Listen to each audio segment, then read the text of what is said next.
জয়ের পর মাতা বাড়িতে পুজো দিলেন প্রার্থী বিপ্লব কুমার দেব। এবারের নির্বাচন খুবই গুরুত্বপূর্ণ নির্বাচন ছিল। গণতন্ত্রের শক্তি নির্বাচনে প্রত্যক্ষ হয়েছে। আগামী দিনে দেশকে এগিয়ে নিয়ে যাবে ভারতীয় জনতা পার্টি। দিল্লিতে পুনরায় ভারতীয় জনতা পার্টির সরকার প্রতিষ্ঠিত হচ্ছে। তৃতীয়বারের মতো প্রধানমন্ত্রী হিসেবে শপথ নেবেন নরেন্দ্র মোদী। নির্বাচনের ফলাফল ঘোষণার পর মঙ্গলবার রাতে আগরতলা থেকে 51 পীঠের অন্যতম পীঠস্থান মাতা ত্রিপুরেশ্বরী মায়ের মন্দিরে পুজো দিতে ছুটে আসেন লোকসভা নির্বাচনে বিজেপির পশ্চিম ত্রিপুরা আসনের প্রার্থী বিপ্লব কুমার দেব। তিনি এবছর জয়ী হয়ে মাতা বাড়িতে মায়ের মন্দিরে পুজো দিতে আসেন। পরে সাংবাদিকদের সাথে কথা বলেন। তৃতীয়বারের মতো প্রধানমন্ত্রী নরেন্দ্র মোদী আবার প্রধানমন্ত্রীর দায়িত্ব নেবেন এবং দেশকে এগিয়ে নিয়ে যেতে কাজ চালিয়ে যাবেন।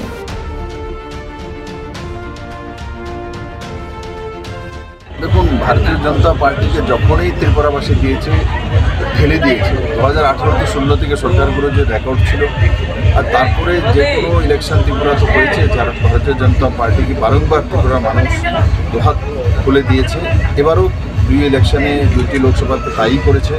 ওখানেও প্রীতি সিং দেববর্মাও মোটামুটি 4,85,000 জিত দর্জ করেছে। তো আর বিশেষ করে আজকে আমি এখানে বসে কোনো রাজনীতি করতে চাই না। ভারতবর্ষের মধ্যে কমিউনিস্ট মুক্ত ভারতবর্ষ হয়ে গেছে। কেরালাতে কমিউনিস্টের সত্তাসীন থাকার পরেও সেখানে 3টে বা 4টে সিটও হয়তো বা জিততে যাবে।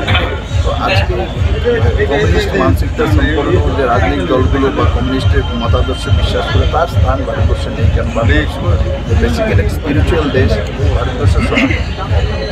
দাদা আরেকটা, বিরোধীরা একসময় বলতো বিপ্লব আর আসবে না। বর্তমানে ত্রিপুরা রাজ্য বিপ্লব নয়, বিরোধীদের কি বলবেন?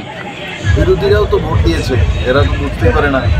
এখানে বিরোধী 22%, আমার এখানে 22.something ভোট পেয়েছে বিরোধী পার্টির যে ক্যান্ডিডেট আছে। তো 22% তো এরা তো বিধানসভায় 22% ভোট পায়নি। এখন 20% ভোট কেন পেয়েছে? তার মানে যারা সিপিএম কংগ্রেস হয়ে ভোট দিয়েছিল অ্যাসেম্বলিতে, এরাও এবার তাদেরকে ভোট দেয়নি।